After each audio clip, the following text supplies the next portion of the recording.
Hey, everybody. Welcome. Today is Wednesday, June 10th, and I hope this finds you well, happy, healthy, and sane. Our topic today is top tech tips for working from home. And I think we all agree that there is no way to separate technology from doing business in this new normal. It's IT is now oxygen, and businesses cannot survive without high functioning, always on computer systems. And making sure that our businesses can work from anywhere, night or day, is really become the new normal.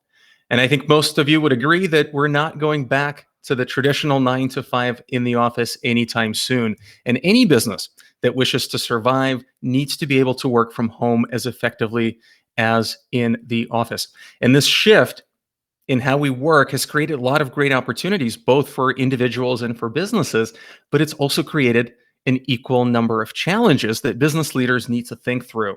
And I'm excited to have this conversation with two leading IT experts, Alex Rayter from Phoenix 2.0 and Robert Gillette from EndSight, to talk about how to leverage IT to make working from home more efficient, more scalable, more secure, and ultimately more profitable for your business. And so with that, I'd like to invite Alex and Robert into conversation. Hey, guys. Hey, Roman. Good afternoon. Thanks for having us. Thanks for being here. So let's just dive straight in. And, we've all been working from home now for 3+ months. How have the shelter-in-place orders, sort of in the transition to this longer-term working from home, changed the way that we use technology? So welcome to jump in. Thanks, Roman. First of all, great intro. I think you encapsulated where we are today perfectly. Driving home the point of the seriousness of the issue in terms of there's really not a kind of a half step that you can take with this, right? You've got to be all in at this point. So the one thing that's changed is, there's a stat that I saw which explains this well. 42% of Americans have never telecommuted prior to the outbreak of COVID, right? And now where we are is the Twitter announcement, the Facebook announcement, we've got 70% of employers saying that they will continue work from home policy. And the word policy is important because, that it sort of assumes that they have a policy and it's not just kind of a haphazard process, which was what a lot of us were relegated to. Everybody had to figure this out pretty quickly. And so now that we're here and this is the new normal, how should that process be codified, right? What is the repeatable, standardized kind of best practices process that we should all be using? And that's hopefully what we'll cover today. Yeah, I'd absolutely agree. This kind of transition is something that a business would normally take months to decide and plan and implement and test with small groups of people as they roll it out. And to just overnight, for many businesses, throw their people into a work from home environment creates an incredible amount of not only security problems, but just workflow problems. When the things that you've been used to accessing, they're not in the same place and the procedures are different. And I can't just walk and talk to a guy or print something and pick it up from the printer and then walk it over to the shredder. It's completely redefined at an institutional level how businesses operate, not just with their computers, but in every area of their business. And a lot of people are treating it like a snow day. They have just said, well, we'll deal with that later. We just got to get through this. And what we've seen, and I think Alex will back this up, is an exponential increase in bad actors capitalizing on those kinds of inefficiencies and that kind of delay that's been absolutely devastating to quite a few businesses. I want to pick up on that, but you said a couple of things there that are worth repeating. Is that it's true. A lot of us thought, well, this is temporary. We'll just need to patch this together to get through this time, and then we'll be back to our normal processes, our normal routines, our normal offices. And it doesn't look like that's happening anytime soon. So it sounds like this new kind of normal, whether it's complete work from home or some hybrid work from home, some work from the office, is really the way forward we need to be thinking about. Which then connects to the security aspect that, Robert, you just brought up. And it sounds like it's a bigger question, a bigger concern, but from both of yours kind of expert IT perspectives, is cybersecurity now more or less of a concern than it was, before March 17th? And how do we go about it? Robert, do you want to just continue that train of thought? Yeah, absolutely. There's no question. It's more of a risk now than it ever was. And I'll talk through a very big general thing and then a more specific example. The first one is that if you have 100 employees and one office, you now have 101 office locations, because every one of your employees is relying on their home network to access and deploy a service that you used to bring into your office, to either completely or at least for a majority. So every single one of these little home networks, every little Comcast router is now part of your corporate infrastructure. And if you're not looking at it, you're kind of leaving a big vulnerability in place. And then the other part of that is, I did have a client that for 2 years we had been telling them, hey, you got to shut down this particular remote server that you're using. It's not secure, it's not safe. And for actually years, it just wasn't a problem. And then 2 days after the shelter-in-place order hit, it was suddenly attacked. And thankfully, they remembered all those strategic meetings we sat through, and they didn't blame us. But it just brings to light the idea that obscurity is no longer a good security measure. You can't just assume I'm small and I'm not a target, because it's computers looking for other computers now, and they don't care who you are or how big you are. You have to take these measures, because you just can't hide the way you used to. The activity is just so much more prolific than it was before. Yeah. I have some compelling stats too that I wanted to cite that drive home what Robert just said. So there's been a 148% increase in ransomware since March. Now this is an issue that was already exacerbated prior to COVID, right? I mean, in the last 3-4 years, we've seen very public ransomware incidents, and that's just the ones that we know about that are public. Never mind all the small business, unregulated industry ransomware incidents that we have not had to report. Because the client is not in a regulated industry and can basically take care of it as best they can and sweep it under the rug. So 148% increase in ransomware, right?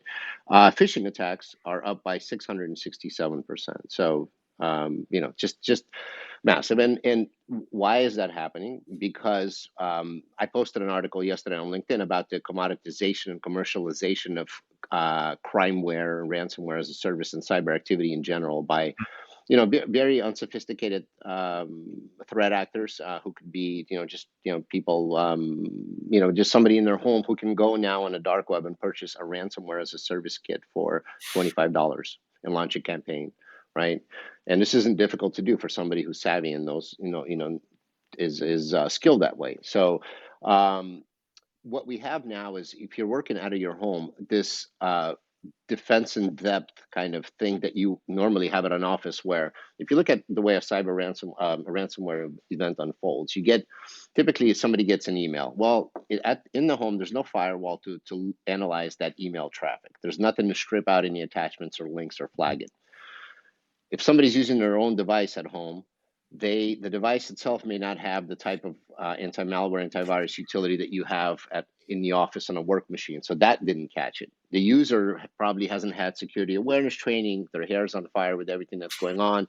They're clicking on things because they're trying to stay productive, right? Can't blame the user. So they go ahead and click on this thing and launch an executable that then installs itself and encrypts the files on their machine. There's nothing on that machine.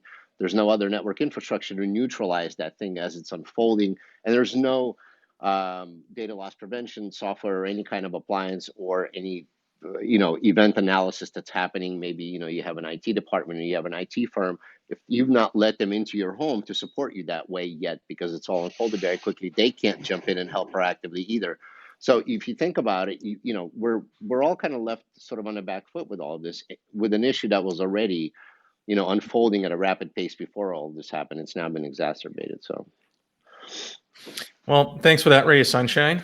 Now I feel that much safer. Sorry. No. So, all right. So then let's talk about how we fix that. I mean, you guys both brought up really good points, and to Robert's point, however many employees we have working remotely, that's how many office locations we've got. And I mean, I think it's important for us to think about how to secure them. And Alex, to your point, how do we, or should we even replicate office-like IT infrastructure in people's homes? I mean, can we? Is that even practical?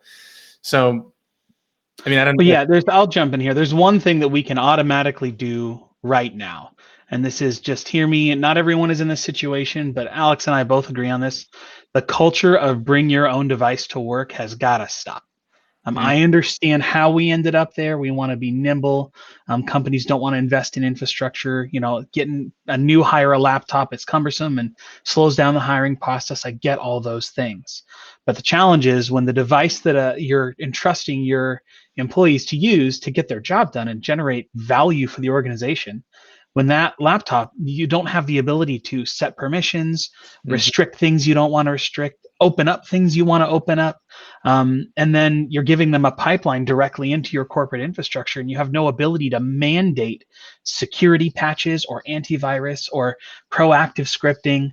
It creates a huge liability that can be hard to overcome because you just don't own the thing that is an access point to your technology. So the first thing we just have to wrap our heads around is this idea that if you are providing someone access to your data, or if you need them to generate you some kind of value for your business or your nonprofit, you have to find a way to get them a device you own and control. Okay. Yeah, absolutely. No, I wholeheartedly agree with that, and I appreciate Robert being emphatic on this point because it's very easy to kind of relegate that to, they're working, they're productive, we'll figure that out later. But again, we're in a situation now where we could stop and pause and take a look and understand that, like you said, everybody's going to continue to work from home in some portion of the time, in large capacity, in small capacity, what have you, right? It depends, but everybody's going to want to continue that ability. It's time. Everybody's been doing it for weeks and months now. If you're not analyzing the security threats in your environment proactively, maybe they've already been compromised. Maybe they're thinking about going to work somewhere else. They've downloaded files they're not supposed to. I mean, like Robert said, you have no visibility. You have no way to audit what's going on, right? So the first thing you could do is account for the devices you have now, whether they're BYOD or corporate. A lot of people bought a lot of new machines and devices. They rolled out things. They cranked up the license counts on software. Pause, take a snapshot, get an asset inventory. Review your policies, employee handbook, acceptable use policies for computing and data. Think about getting a work from home agreement in place. We're all improvisers. We're fortunate to have access to very stellar HR and legal professionals. I've talked to a number of them about this issue, and we all need to work in concert with helping our clients and employers figure this out. The other thing is a lot of the ISP providers have now started to offer business class products in the home that are hybrids, but have security edge built into the router. They're upgrading the routers and the firmware. They're offering SD-WAN devices, which are firewall light kind of devices, which are more affordable. They've now gotten with the program and are providing the requisite kinds of appliances and services that we need in the home. If you have cyber insurance coverage, make sure it covers bring your own device in the interim, but review that policy and keep an eye out because those carriers have not made any amendments for those policies to account for work from home incidents, right? So that's a gray area. And we know how insurance companies like to handle gray areas, right? So, keep an eye on that, right? So there's a slew of things you can do. And I'll stop there. I'll let Robert maybe throw in a couple more in case I missed anything, but big point is policies, right? Codify. Yeah, policies absolutely are an incredible start, and then you have to back it up with training and what I call friction. So you have to let employees know what the changes are and the why behind the changes, or they're just not going to be bought in. It's not just about laying out great policies or locking down the computer. From an IT perspective, there has to be a culture of safety and security, and then you need to back up that training with what I'm going to call friction. And this idea that, I'll give you a great example. Setting up a password policy on your computer is really, really important for, keeping access out. But what happens when you have a computer at home and you've provided this great, beautiful screen so your employee can be productive, but it also happens to be the best screen for Netflix. And so people want to sit down and use that screen. And maybe when the employee isn't around or doing something else, you can increase that friction by having like a multi-factor authentication. So that, if someone wants to log into the laptop and use that beautiful screen for their video game, it has to have like an immediate response from the employee, and that's sometimes just enough friction to keep the kids and the family members off the computer. So finding clever ways to just create that little security friction so that Mhm. people don't accidentally introduce security problems because they're just busy or they're just trying to make their life work. Yeah. There actually is a couple of tools that have been on the market for a while that employers have used. Because again, a lot of companies had people working remotely. I mean, this isn't a completely new thing. Some companies have been foot forward on this for a long time. So there's a suite of tools out there that has helped employers manage productivity and performance for remote employees. A couple of those are Active Track and Prod Score, Veriato, things like that, that are now becoming all of a sudden very popular. But like Robert said, you need to, that needs to come with, again, policies. You can't just roll something like that out, right? I mean, and training, culture, all of this other stuff, right? So all the kind of team building that needs to, sort of rebuilding the team and getting people to coalesce around this new vision of how we're all operating, just include the technology piece into that as well. And yeah, there's again really good people improvisers that are leading the charge on this stuff. They've put out a lot of great content, which we'll share in the posts, both on LinkedIn and Facebook, after the talk. So That's I want to thank you both for saying that. And I just quick pause before we kind of continue with the conversation, and that is if you guys can put the links to some of these helpful tools or resources in the comments after this video is completed. We'll put this video both on Facebook, on LinkedIn, and on YouTube. And if you guys can put those links in for viewers who weren't able to watch it live, but will be watching the replay, they can go and check those out as well. I'd really appreciate it. And to our viewers, whether you're watching this live or you're watching a replay, let us know if this is helpful. And if you like this, hit like, share it with your friends, share it with your colleagues, and let us know if you have any questions, because this post will continue to stay on and we'll continue having this conversation with both Alex and Robert, and we can ask them for follow-up clarifications. So with that little commercial break being behind us now, let's continue. So one of the things that came to my mind as I was listening to both of you talk about the heightened level of complexity with having multiple employees working from home, some of the vulnerabilities that creates, both in terms of security, and then some of the things that we can do better, right, to create policies and training and limit that friction that Robert talked about. But I also want to shift gears now and talk a little bit about the efficiency part of it, right? Because you both mentioned a little bit about the fact that there are things we can do better to either monitor or to track and to help our team be more productive. Can you talk a little bit about that? Robert, why don't I start with you? Some of the things that I think are, and you've got to kind of just pound the drum, but these are really important for like a bring your own device policy. It's really hard to install these things and run them the way you want on a device you don't own. And you get up against some interesting legal problems, like, turning on cameras or actually, watching this, what a person is watching on their screen. If they own the device and they're going to use it for personal stuff as well, that can cause some really big challenges. And so you want to make sure, again, back to the policies as well, that you have good policies in place and people have understanding of how they're going to use it. And then I'm not going to dive too much into what softwares you can buy, but there's a ton of resources available for tracking, not only every mouse movement and every keystroke, but all kinds of things like mapping how much activity they're using, how much time they're on their computer and that active time, and how that's translating to kind of a BI mindset so that executives can see minute by minute how active people are. Now, all those things can be tricked. You can hook your mouse up to an oscillating fan and it can be moving around. And I've seen all those things. They're pretty clever. But it's really this idea that, we have to make sure that we're protecting our users. We have to make sure that whatever infrastructure they're on, we're deploying the right softwares, proactive and reactive, to make sure that we're protecting them. And then we have to make sure that we're reinforcing that within a culture of security so they understand the value of that, and that it's not just about making sure that they have the tools they need and that they're being watched. It's making sure that they understand that when we do a good job from an IT standpoint, they literally have more hours in the day to get their job done, and their tools work faster. And quite frankly, they're happier as people and healthier as people because they're not spending stress and extra hours that normally go to dinner with the kids trying to figure out why this thing won't print. It's the foundational, that IT is oxygen part. It's the lowest part of Maslow's hierarchy of needs now. That if you can't provide these tools in a way that your employees can do the job well, it's going to actually start reflecting in them and in your bottom line. And so that's the real point I want to drive home on this, is it's not just about keeping an eye on the user.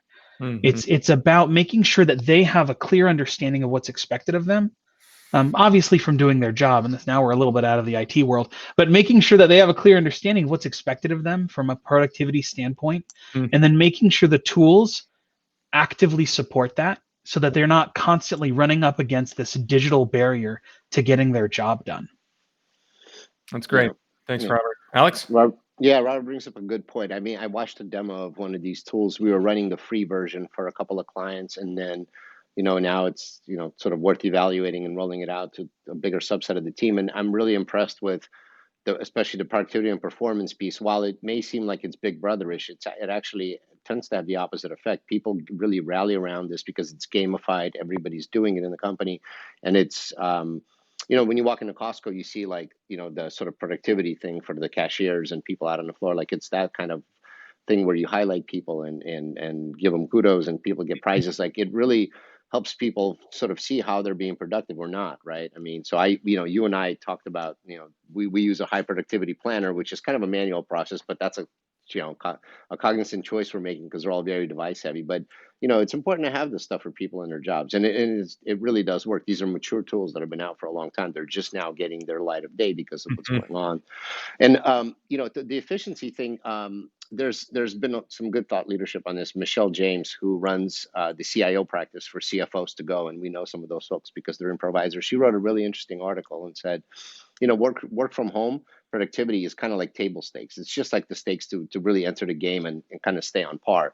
You're not really innovating at that point. So it's looking at, okay, now that we're working from home, we're set up, we have the devices, we have the policies. How do we now just set a stage that people can actually innovate and not just kind of like break even with the productivity they would have had in the office, right? And so that line is kind of important, and everything above that line where you're actually innovating.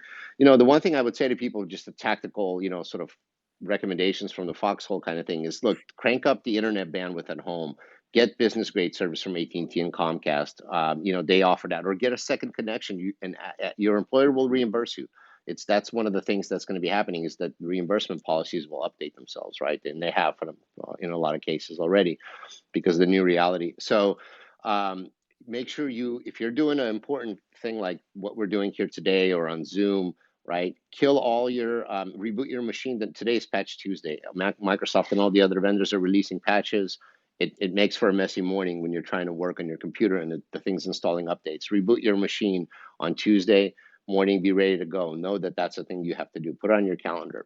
Kill all your browser tabs and other programs that you're running. Don't run 20 things when you're on the Zoom conference. It's never going to be perfect, right? That's the reality, right? It's not perfect in the office, but those are some of the things you can do, and really carve out a space that is, that's your tech stack for at home, but it's for the business, right? So there's no, letting people in the house use the device, right? That's just the reality. You got to carve out your own kind of work tech fiefdom in the house, and that's my belief. So, and have policies to go along with it.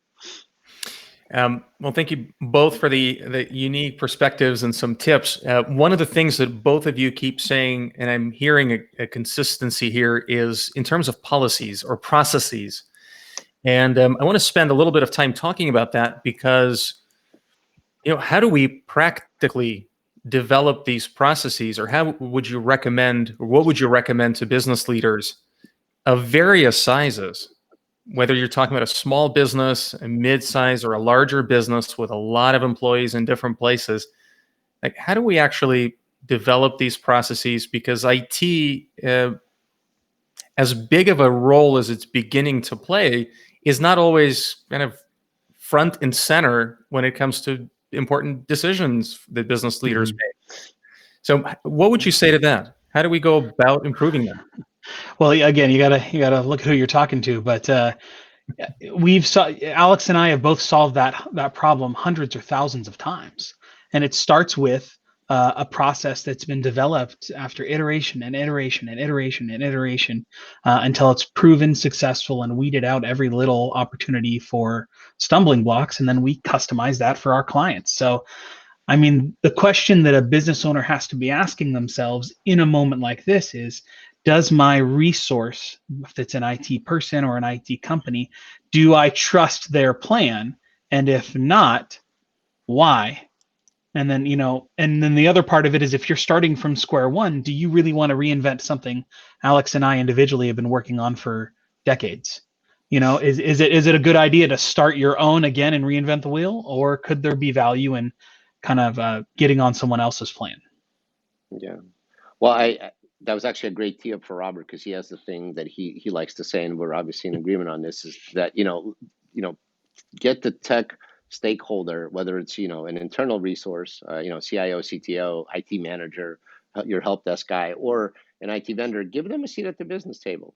I mean, and even that doesn't guarantee success, right? I mean, large enterprises fail at digital transformation, 66% of the time. Why is that happening? It's because they get a seat at the table, but they're not really an equal player. And I think what we mentioned in the beginning is IT is oxygen now. It's just the reality is, IT people in general feel very validated and vindicated, sort of because of all the stuff that we've been saying for a long time, like unhinge yourself from, your server closet and the stuff that's, that has you sort of tethered to the office, right? Get that taken care of. Sorry, somebody's phone is ringing. But yeah, and get them a seat at the board table. Sorry, I got distracted. Robert, take over. Yeah, no worries. Yeah, it's this little thought experiment we went through. You talk to some people all the time, and they say like, "Oh, my favorite IT guy is the guy I never have to talk to, because everything just works." And it's this. I'm not going to lie. For a long time, back in the day, that was a great way to think of your IT strategy. But we all have to decide now, where does IT live? Does it live in the basement, in the boardroom, or the boardroom? Do I put them in the lowest possible function I can manage, and we keep the doors and the windows shut, and we just make sure they don't bother anybody and things work and we kind of live two separate lives? Or do we need our IT function, our IT people, our IT company in the boardroom making decisions alongside of us? We have things like the California Consumer Privacy Act that absolutely dictate how businesses should be shaping every part of what they do. We have,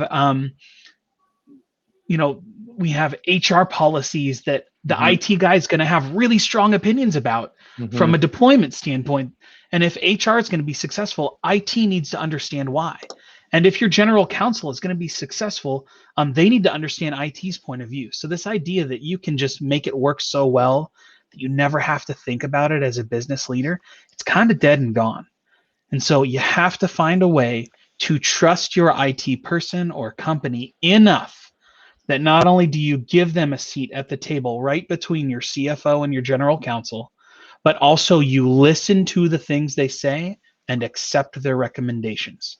About 3 times a year, I have to utter the phrase, "I know it's hard to take business advice from the 28-year-old man with a lip ring. I get it. But he's telling you to do the right thing and you need to just listen to him." I understand why that's hard for a lot of people, but you got to find a way to bring that resource to the table and listen to what they have to say, so that when they're buying 5-year warranted equipment, it matches your cash flow projections and your growth, what you plan to do with your business. So they're going to be making long-term decisions, and you'll be making long-term decisions in these silos that don't support each other. Yeah, that's a good point. So it's not having these individual conversations in a vacuum. It's bringing them together, having an inclusive conversation, making it part of your strategic plan, I would say, more so, and not just being a tactical, my machine isn't working or my printer isn't printing, but it's a strategic looking ahead. What do we need to do for our business, and how do we empower? Unless you've decided technology isn't super important to your, continued growth or success, which, that's fine if it isn't. But if it is, you should probably find a way to do that. Are there any obvious things that business leaders should be thinking about in addition to bringing IT to the boardroom and to the discussion table? I'm pounding the drum of metrics these days. one of the challenges with IT providers is it's very hard for us to show value over time. When things are going great, are they really great? When things are going bad, is it really that bad? Any individual IT person that works at a company has had the experience where you get yelled at when it goes terribly and you get yelled at when it goes well. And so making sure that your IT provider has some kind of metric or report card they can present to you every month or every quarter that gives an objective understanding of their performance so that you can have some kind of belief that it is getting better or worse. And it's not just based on whether or not you personally had an email problem and a tough night's sleep. Yeah, I'll be posting a blog on this very topic, kind of how to select the right IT provider for your firm. It's something I wrote a couple of months ago, and it's just reminded me that I should probably post that and make it public. So we'll include that as one of the resources. I realized what I wanted to say. I see what happened there was a perfect example of work from home, right? So I have somebody here painting my bathroom, right? I mean, this is the reality of what goes on. I'm here on Facebook Live talking about what we think are very important topics. And so anyway, but my point was, get them a seat at the board table. That's great. But also, those folks really need to be empowered to work in concert with, whether it's the CFO or general counsel. In our example, what I think is relevant is the HR consultants and providers, or if you have an HR person, that person, right? And your employment attorney, right?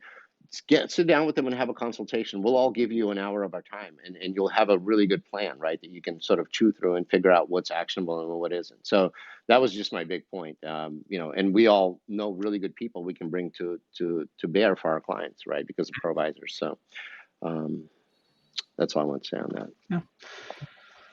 Robert, are you going to say something else? Yeah, just keep in mind, this is a completely unregulated industry. There's not a single law that dictates how a company like mine or Alex operates as an IT resource. So I've been saying for a while, anyone with a business card and a little bit more knowledge around IT than you do can start an IT business. And they just got to convince someone to give them money and they can do it. And that kind of brings this really tough challenge to the market where even a bad IT provider knows so much more than the average company they're serving. It can be very hard for that client to understand the risk they're accepting. And so you have to find a way. Mine is, again, look at those metrics and then evaluate them as a business. Are they a good business from the things you metric a good business on? And just that's going to be a great start. And then also talk to two different people. Talk to me, talk to Alex. If anything on this call has really kind of piqued your curiosity or resonated with you as a challenge you've been facing, call me and call Alex. We're both great companies that do things a little bit differently and look for a slightly different, I'm not going to say result, but a slightly different process to get the results our clients are looking for. And don't be afraid to learn a little bit through that process, because you can't do these things in a silo anymore. Well, it's a great time to pause and ask. I'd want to ask both of you, just tell us a little bit about your companies, because a lot of our viewers are probably familiar with you because you guys are both very visible. You provide a lot of good work and you have a lot of goodwill in the professional community, at least here in Northern California. I'm sure you have it beyond, but I'm sure there will be listeners who don't know you. And so I'd like to ask that you just spend just a few seconds and give us an overview about who you are, the companies, and what kind of clients would be great partners for you to work with. Alex, do you want to start us off? Yeah, sure. Thank you. Well, I mean, so yeah, Robert's right. We're a little different only in that, and it's good for a client to talk to, in this example, us, but any two IT companies. What really is helpful when you talk to Robert and I is that, they're an 80-person company. We're a 12-person company, right? But we have a set of core values where we have a service level agreement where we codify results for our clients, right? They can hold us accountable. So we believe in that. A lot of our peers in the industry don't, right?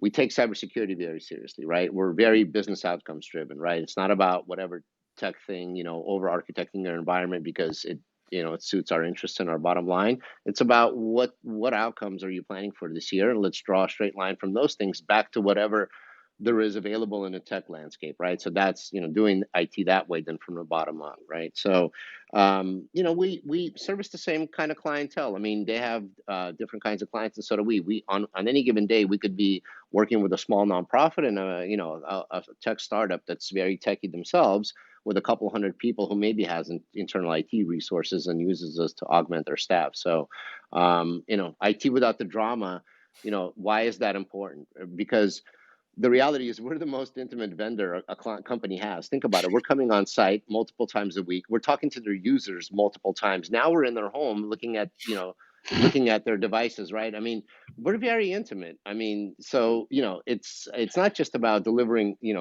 a tech product. It's about, the people, the communications. How does that experience look over time? And that's hard to flesh out. You just got to sit down and really, really drill into it, invite them to come in and do a walkthrough, look at the kinds of notes they take. How much due diligence do they do before they give you a proposal? A lot of IT companies will throw a number at you, a price per seat. Tell me the amount of users, I'll give you a price per seat and you'll get your monthly fee. That is so far from what the reality needs to be. It's, it's scary when people do that. So it really is a disservice to, the client and how hard this work is to really throw a number out like that. So, but talk to us, I think we're both very giving of our time, and, we're improvisers. So if you're coming through that network, you will get the special extra white glove treatment. I think I'll stop there. Alex, thanks. Robert, how about you? Yeah, EndSight's been around since 2004, and the question you're asking right now is actually probably the most difficult part of choosing a new provider. I tell people all the time, you're not talking to a new IT company just for due diligence to see what's in the market. You're doing it because whoever you've trusted in the past, you no longer trust. So choosing a new company requires someone like me to do two things. One, I need to prove to you that I'm trustworthy with your most sensitive data, your ability to actually generate revenue, your historical records. Who owes you money?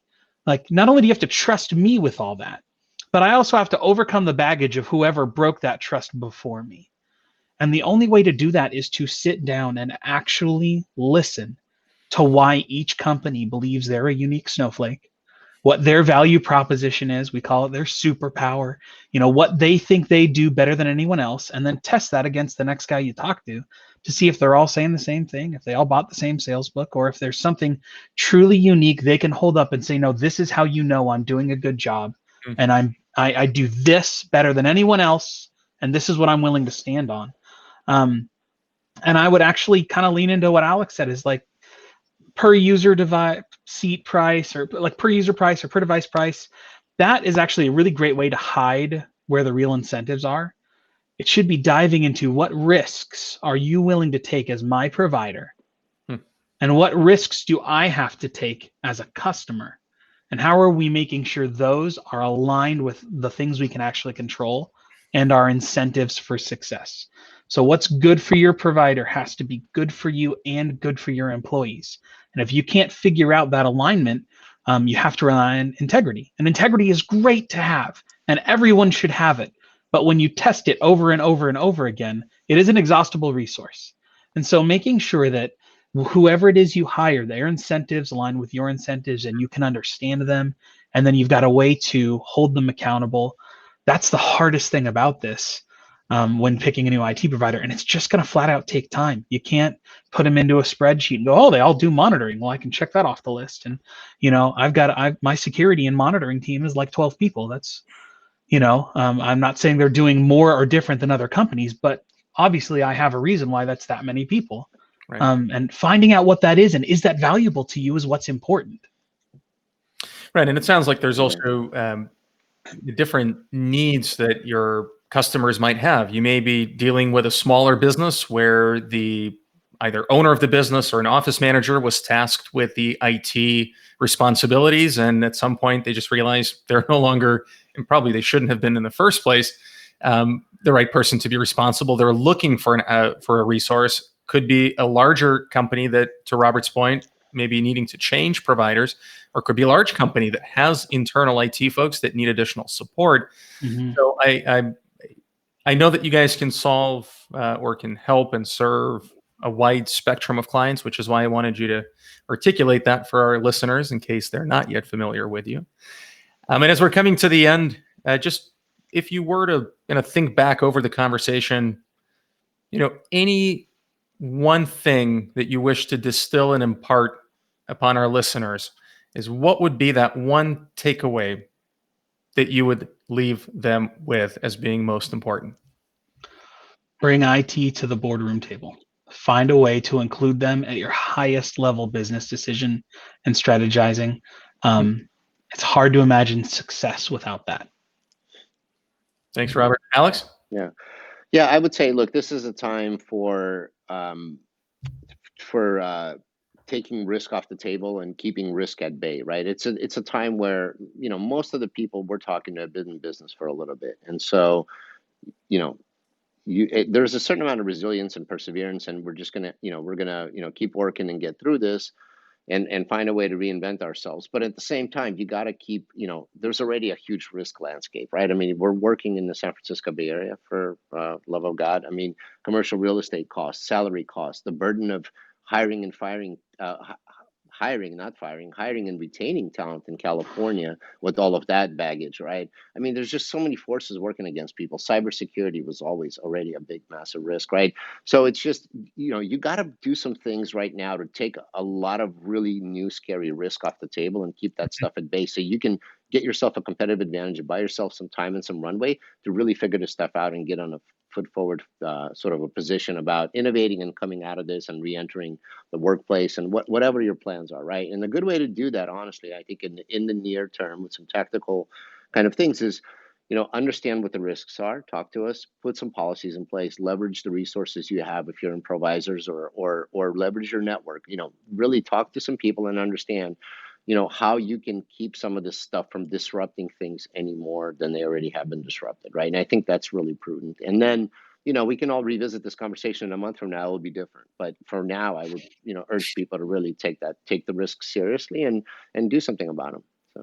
So I'm going to put both of you on the spot for a second. And to Alex's point, if you're looking to find a better provider or a new provider, or determine if your current provider is up to where they need to be, what one thing, and maybe you can stretch to two, would you tell those business leaders to look out for when having conversations with IT providers?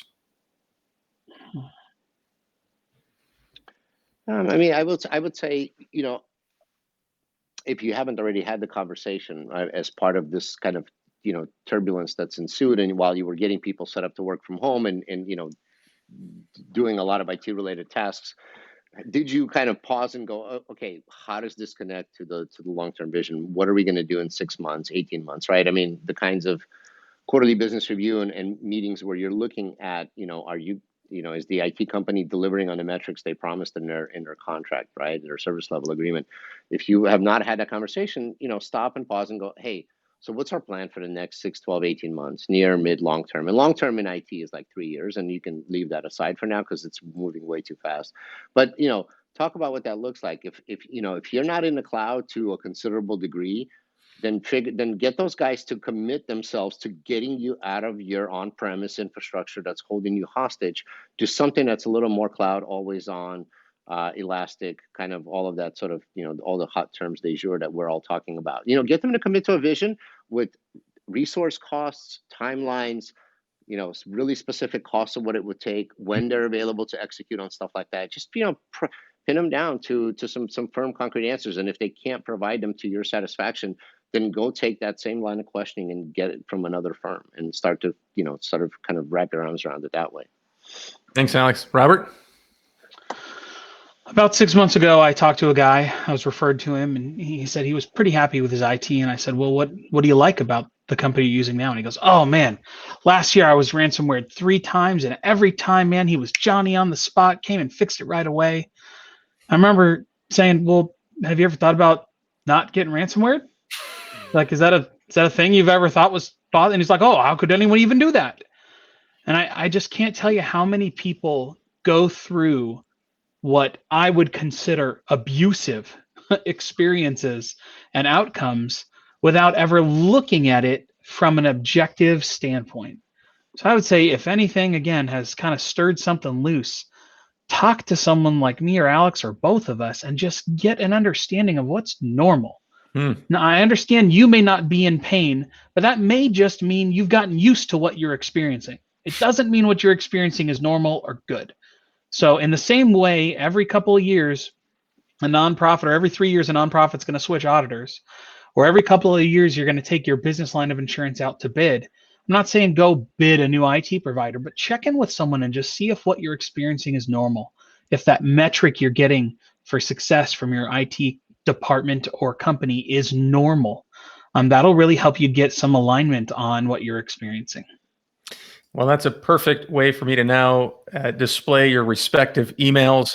And so anyone watching this live or watching the replay, if you're looking to get a sort of a benchmark study of where your IT is and where it can be, or if you want to talk to a couple of very well-respected IT providers, they're here with us today. Alex and Robert, thank you for being here. It's I think it's been very, very helpful in, if nothing else, reminding all of us to bring IT into the boardroom, as you've said, and also to develop those processes, policies, and to codify everything that we do, because you're right, this is a new normal, it's different, and we need to get used to it. And just because we don't feel pain doesn't mean we should be experiencing some of the challenges that we might be used to. So any final thoughts before we sign off? Just thank you for letting us be involved. No, it's a pleasure. Yeah. Thanks for letting us talk about this, Roman. So it's an important topic, and we appreciate the platform. And if you invite the IT guys into the boardroom, have a dress code. Make their lives harder. I'm kidding. All right. Well, thank you both. And please let us know if anything else develops that you'd want to bring us up to speed on. And we'll do this again. Please remember, once this is reposted, if you could please drop the links to any valuable resources, articles, thoughts, we would really appreciate it. So We'll do. Thank you very Alex, much. Robert, thank you again. Be well. Thanks, everybody. Take care, guys. Bye-bye.